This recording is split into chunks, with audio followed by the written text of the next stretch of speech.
नमस्कार विद्यार्थी मित्रांनो, आज आपण इयत्ता 5वी मराठी सुलभ भारती या पाठ्यपुस्तकाचे मुखपृष्ठ पाहत आहोत. विद्यार्थी मित्रांनो, मी तुम्हाला एक प्रश्न विचारणार आहे. सांगा बरं, निसर्ग म्हणजे काय? विचार करा. हो, अगदी बरोबर. निसर्ग म्हणजे आपल्या सभोवताली असलेले आभाळ, ढग, सूर्य, चंद्र, तारे, डोंगर, नदी, झाडे, पशु, पक्षी, समुद्र, माती ही सर्व सृष्टी म्हणजे निसर्ग होय. जो आपल्याला शिकवतो, ज्ञान देतो व अज्ञानाकडून ज्ञानाकडे घेऊन जातो तो म्हणजे गुरु. म्हणजेच निसर्ग हा आपला गुरु आहे. कारण निसर्ग आपल्याला खूप काही देत असतो. जसे झाडे आपल्याला फुले, फळे, सावली देतात. नदी आपल्याला थांबला तो संपला हा संदेश देते. समुद्र आपल्याला आपले मन विशाल करण्याचा संदेश देतो. डोंगर आपल्याला उंच होण्यास, तर फुले नेहमी आनंदी राहण्यास सांगतात. पक्षी आपल्याला आभाळात उंच भरारी घेण्याचा संदेश देतात. तर माती आपल्याला जगायचे कसे हे शिकवते. यावरून तुमच्या लक्षात आले असेल की निसर्गातील प्रत्येक घटक आपल्याला काहीतरी देतच असतो. त्याच्याकडून अनेक गोष्टी शिकण्यासारख्या असतात. निसर्ग हा शिक्षण देणारा गुरु आहे. निसर्ग हा आपला मित्र आहे. तो मानवाला सतत काही ना काही देतच राहतो, पण त्या बदल्यात मानवाकडून तो काहीही घेत नाही. उलट ज्याप्रमाणे काट्यात उमललेले फूल जसे आनंदी राहते व सुगंध पसरवते, त्याप्रमाणे मानवाला संकट काळात त्याच्याशी सामना करून आनंदी राहण्यास तो प्रेरणा देतो. तर विद्यार्थ्यांनो, आज आपण आपल्या पाठ्यपुस्तकातील 8व्या कवितेतून निसर्गातील कोणत्या घटकापासून आपण काय घ्यावे हे आज सविस्तर अभ्यासणार आहोत. या कवितेच्या कवयित्री नीलम मानगावे या आहेत. यांच्याबद्दल आपण माहिती पाहूयात. कवयित्री नीलम मानगावे. नीलम मानगावे यांनी कथा, कविता, कादंबरी, लोकसाहित्य, आत्मकथन, बालसाहित्य इत्यादी साहित्य प्रकारातून विपुल लेखन केले आहे. त्यांची आजवर 60 पुस्तके प्रकाशित झाली आहेत. त्यांच्या 3 पुस्तकांना राज्य पुरस्कार मिळाला आहे. त्यांनी सांगली, कोल्हापूर, औरंगाबाद इत्यादी ठिकाणच्या आकाशवाणीवरून कथा, कविता यांचे वाचन केले आहे. तर विद्यार्थी मित्रांनो, आज आपण ही कविता आधी वाचूयात. कविता 8वी, कोणापासून काय घ्यावे. ऐका, वाचा. सूर्यापासून रंग घेऊया, चंद्रापासून शांती, चमचमणाऱ्या ताऱ्यापासून दिव्य घेऊया कांती. फुलापासून गंध घेऊया, कोकिळाकडून गाणे. झुळझुळणाऱ्या झऱ्यापासून घेऊ नवे तराने. झाडापासून घेऊ सावली, मातीपासून जगणे. गडगडणाऱ्या ढगापासून घेऊ जीवन गाणे. प्रभात काळी एक शिकूया, जगवित जीव जगूया. संध्या समयी एक होऊनी, सारे मित्र हसूया. आता आपण या कवितेतील प्रत्येक कडव्याचा अर्थ समजावून घेऊया. त्यासाठी पहिले कडवे पहा. सूर्यापासून रंग घेऊया, चंद्रापासून शांती. चमचमणाऱ्या ताऱ्यापासून दिव्य घेऊया कांती. या कडव्यात कवयित्री म्हणतात की आपण सूर्यापासून रंग घेतला पाहिजे. सूर्य हा सगळ्यांना प्रकाश देतो, उष्णता देतो, ऊर्जा देतो. अशा या सूर्याकडून आपण तेज घेऊया. सूर्याचे कोणकोणते रंग असतात?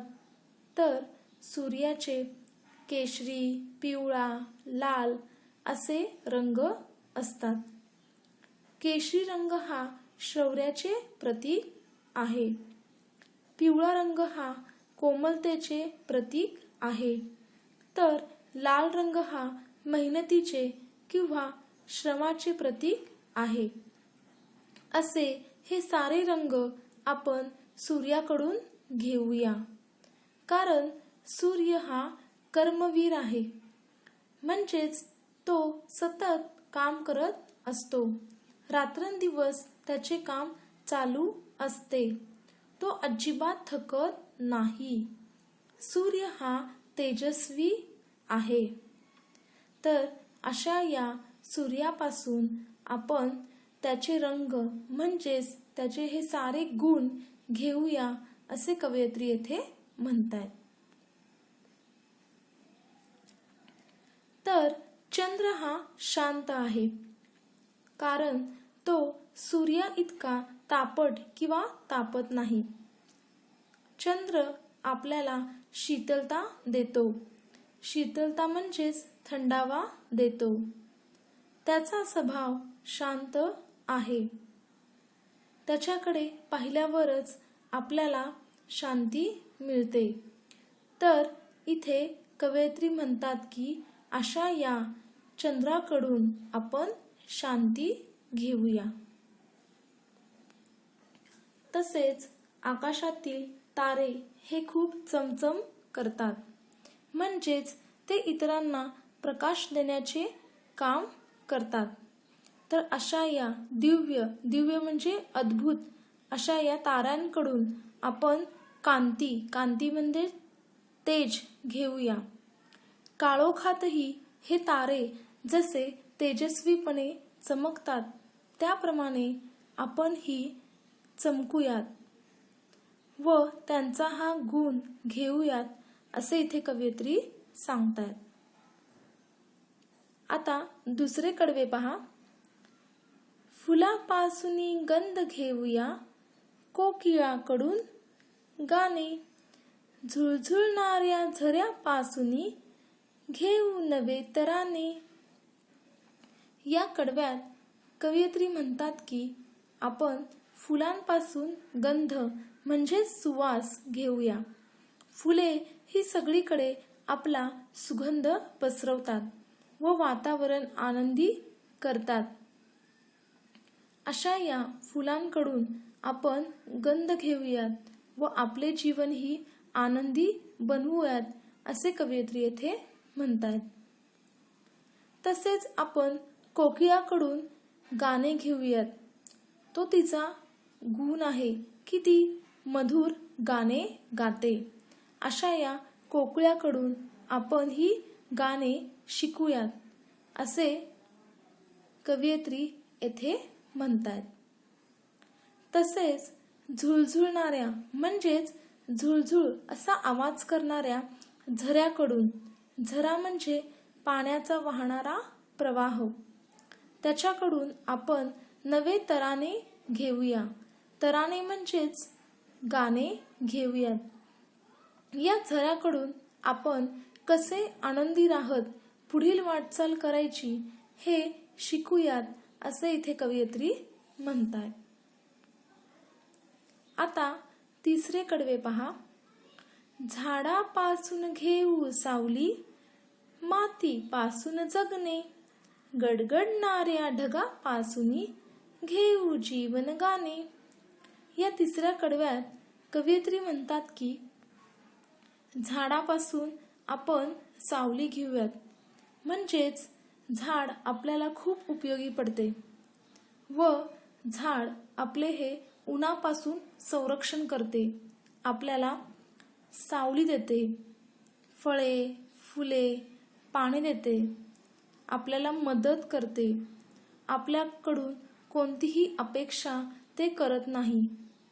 अशा या झाडाकडून दुसऱ्यांना कशी मदत करायची हे आपण शिकले पाहिजे. तसेच आपण मातीकडून जगणे शिकावे, कारण माती ही आपल्याला खूप उपयोगी पडते. ती बीजांकुराद्वारे सर्व प्राणी मात्रांना अन्न, वस्त्र, निवारा देते. ती अनेक गोष्टी आपल्यात सामावून घेते. ती नेहमी दुसऱ्यांसाठी जगते. तर अशा या मातीचा गुण आपण घेतला पाहिजे, आपण ही दुसऱ्यांसाठी जगलं पाहिजे, असं कवयित्री येथे म्हणतात. तसेच आपण आकाशातील गडगडणाऱ्या म्हणजेच गडगडाट करणाऱ्या ढगापासून जीवन गाणे घेतले पाहिजे. जीवन गाणे याचा अर्थ जीवनातील अनुभव असा होतो. ज्या वेळेस आकाशात ढग गडगडाट करतात, विजा चमकतात आणि पाऊस पडायला सुरुवात होते, त्यावेळेस या ढगांचा खूप आवाज येतो. अशा या ढगांपासून आपण आपले जीवन कसे जगावे व जीवनातील अनुभव कसे घ्यावे हे याच्याकडून शिकावे, असे कवयित्री येथे सांगतायत. आता चौथे कडवे पहा. प्रभात काळी एक शिकूया, जगवित जीव जगूया, संध्या समयी एक होऊनी, सारे मित्र हसूया. या कडव्यात कवयित्री म्हणतात की प्रभात काळ म्हणजेच सूर्योदयाचा काळ किंवा पहाट, यावेळेस खूप रम्य वातावरण असते. तर अशा वेळेस आपण काय केले पाहिजे, तर आपण स्वतः चांगल्या पद्धतीने जगून दुसऱ्यांनाही आपण जगवले पाहिजे. म्हणजेच आपण एकमेकांना मदत केली पाहिजे, आपण उत्साहाने काम केले पाहिजे, दिवसभर आपण चांगल्या गोष्टी केल्या पाहिजे आणि संध्या समयी म्हणजेच संध्याकाळी आपण आपल्या साऱ्या मित्रांबरोबर एक होऊन हसले पाहिजे. म्हणजेच दिवसभर केलेल्या कामामुळे आपल्याला जो थकवा आलेला असतो तो घालवण्यासाठी आपण आपल्या मित्रांबरोबर आनंदाने मजेत एकमेकांना भेटले पाहिजे, एकमेकांशी गप्पा मारल्या पाहिजे, एकमेकांची सुखदुःख वाटून घेतली पाहिजेत आणि छान आनंदात आपले दिवस घालवले पाहिजे, असे इथे कवयित्री सांगतायत.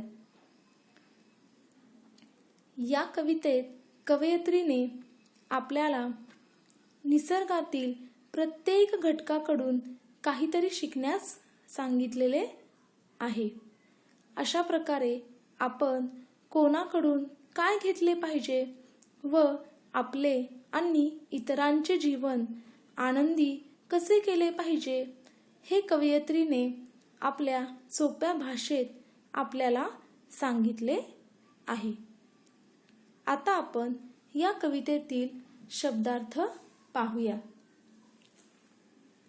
पहिला कांती तेज, दुसरा प्रभात काळ पहाट सूर्योदयाचा काळ, तिसरा संध्यासमयी सायंकाळी अथवा संध्याकाळी, चौथा दिव्य अद्भुत, पाचवा तराने गाणे, सहावा जीवन गाणे जीवनातील अनुभव. हे शब्दार्थ आपण आणखीन एकदा पाहूया. कांती तेज, प्रभात काळ पहाट सूर्योदयाचा काळ, संध्यासमयी संध्याकाळी, दिव्य अद्भुत, तराने गाणे, जीवन गाणे जीवनातील अनुभव. आता आपण पुढील प्रश्न पाहूया. कवितेतील कोणाकडून काय घेता येईल ते लिहा. म्हणजेच कवितेतील कोणत्या घटकाकडून आपल्याला काय घ्यायचं आहे हे कवयित्रीने येथे सांगितलेलं आहे. ते पहा. पहिला सूर्य, रंग, म्हणजेच आपल्याला सूर्याकडून रंग घ्यायचा आहे. दुसरा चंद्र, शांती, चंद्राकडून आपल्याला शांती घ्यायची आहे. तिसरा तारा, दिव्य कांती, ताऱ्यांपासून आपल्याला दिव्य कांती घ्यायची आहे. चौथा फूल, गंध, फुलांपासून आपल्याला गंध म्हणजेच सुवास घ्यायचा आहे. पाचवा कोकिळ गाणे, कोकिळकडून आपल्याला मधुर असे गाणे घ्यायचे आहे. सहावा झरा, नवे तराने, म्हणजेच झऱ्यापासून आपल्याला नवे तराने घ्यायचे आहे. सातवा झाड, सावली, झाडांपासून आपल्याला सावली घ्यायची आहे. आठवा माती, जगणे, मातीपासून आपल्याला कसे जगायचे हे घ्यायचे आहे. आता आपण समानार्थी शब्द पाहूयात. पहिला सूर्य, रवी, भास्कर, दुसरा चंद्र, शशी, तिसरा फूल, पुष्प, चौथा गंध, सुवास, पाचवा मित्र, सखा, सोबती, सहावा सावली, छाया, सातवा संध्याकाळ, सायंकाळ. आता हे समानार्थी शब्द आपण आणखीन एकदा पाहूयात. सूर्य, रवी, भास्कर, चंद्र, शशी, फूल, पुष्प, गंध, सुवास, मित्र, सखा, सोबती, सावली, छाया, संध्याकाळ, सायंकाळ. आता आपण विरुद्धार्थी शब्द पाहूयात. पहिला शांती, अशांती, दुसरा जगणे, मरणे, तिसरा सावली, ऊन, चौथा मित्र, शत्रू. हे विरुद्धार्थी शब्द आपण आणखीन एकदा पाहूयात.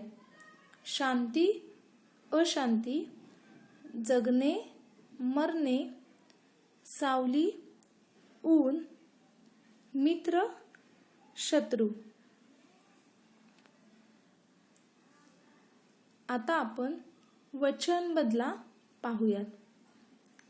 या ठिकाणी आपल्याला एक वचन दिलेले आहे, त्याचे अनेक वचन करून पुढे दिलेले आहे. पहिला तारा, तारे, दुसरा फूल, फुले, तिसरा गाणे, गाणी, चौथा झरा, झरे, पाचवा झाड झाडे. 6 ढग ढग. 7 सावली सावल्या. 8 मित्र मित्र. तर आपण आणखीन एकदा हा प्रश्न पाहूयात. तारा तारे. फूल फुले. गाणे गाणी. झरा झरे. झाड झाडे. ढग ढग. सावली सावल्या. मित्र मित्र. आता आपण पुढील प्रश्न पाहूया. कवितेच्या ओळी पूर्ण करा. पहिला, डॅश घेऊ सावली डॅश पासून जगणे. तर आता मला सांगा की येथे उत्तर काय येईल? हो, बरोबर. उत्तर झाडापासून घेऊ सावली मातीपासून जगणे. आता दुसरे पहा. डॅश एक शिकूया डॅश जीव जगूया. इथे कोणते उत्तर येईल? सांगा बरं लवकर.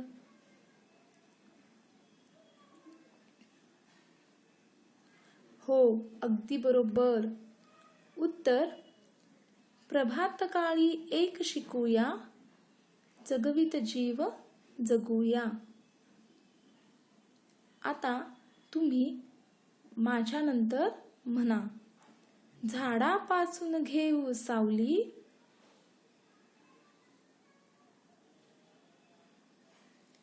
मातीपासून जगणे. प्रभातकाळी एक शिकूया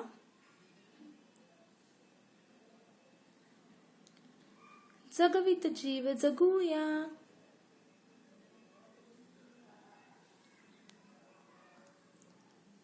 आता आपण पुढील प्रश्न पाहू. पुढील प्रश्नांची एका वाक्यात उत्तरे लिहा. पहिला, कवितेत चंद्रापासून आपणास काय घेण्यास सांगितले आहे? तर उत्तर पहा. कवितेत चंद्रापासून आपणास शांती घेण्यास सांगितले आहे. दुसरा, कवयित्रीने कोणाकडून दिव्य कांती घेण्यास सांगितले आहे? उत्तर, कवयित्रीने चमचमणाऱ्या ताऱ्यापासून दिव्य कांती घेण्यास सांगितले आहे. तिसरा, कवितेत सारे मित्र केव्हा एकत्र येणार आहेत? कवितेत सारे मित्र संध्या समयी एकत्र येणार आहेत. आता चौथा प्रश्न पहा. कोणापासून काय घ्यावे या कवितेच्या कवयित्री कोण आहेत? कोणापासून काय घ्यावे या कवितेच्या कवयित्री नीलम मानगावे या आहेत. पाचवा प्रश्न पहा. नवे तराने आपण कोणापासून घेणार आहोत? उत्तर, नवे तराने झुळझुळणाऱ्या झऱ्यापासून घेणार आहोत.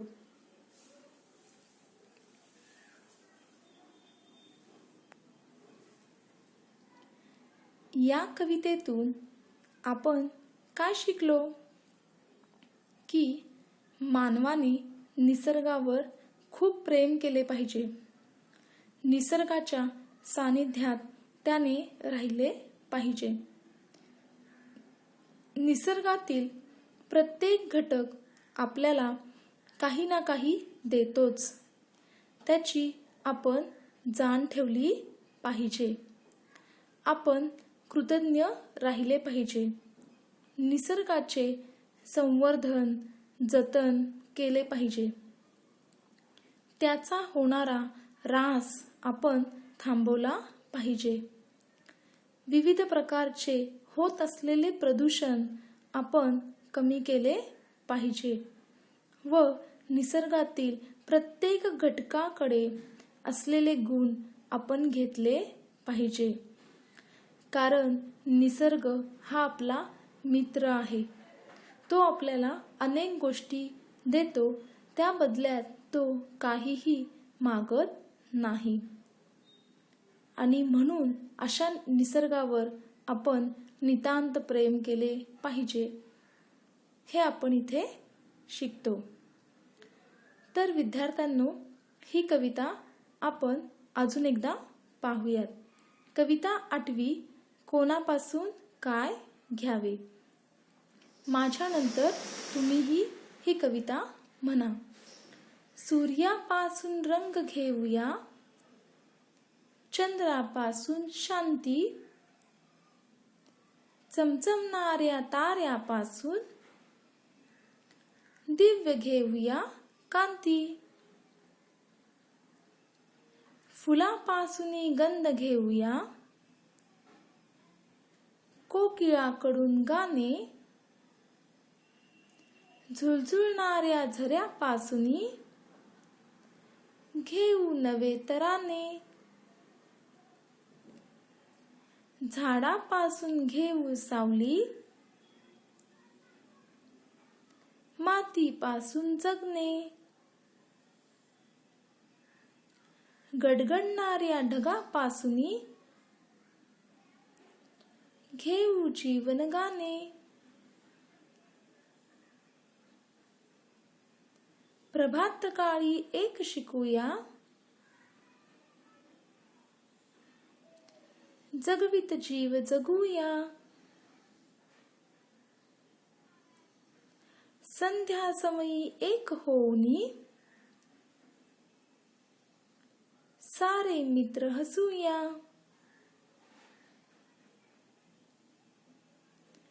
तर विद्यार्थ्यांनो, तुम्हाला ही कविता अशा रीतीने म्हणायची आहे आणि हो, पाठही करायची आहे.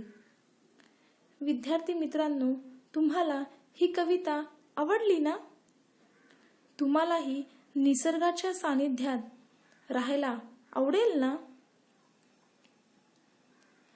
निसर्ग आपल्याला इतक्या साऱ्या गोष्टी देतो, त्यालाही आपण त्या बदल्यात प्रेम दिले पाहिजे, हो ना?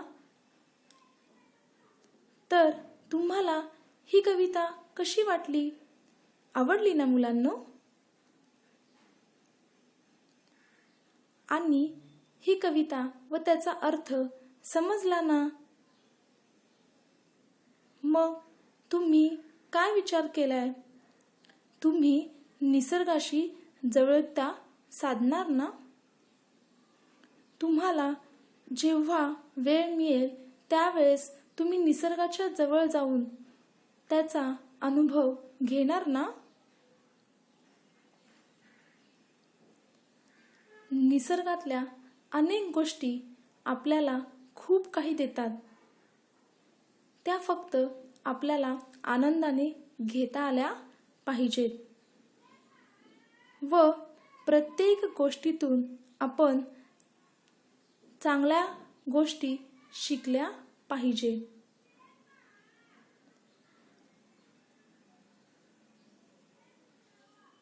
निसर्गातील सूर्य, चंद्र, तारे, झाडे, पशुपक्षी, पाणी, जमीन, डोंगर,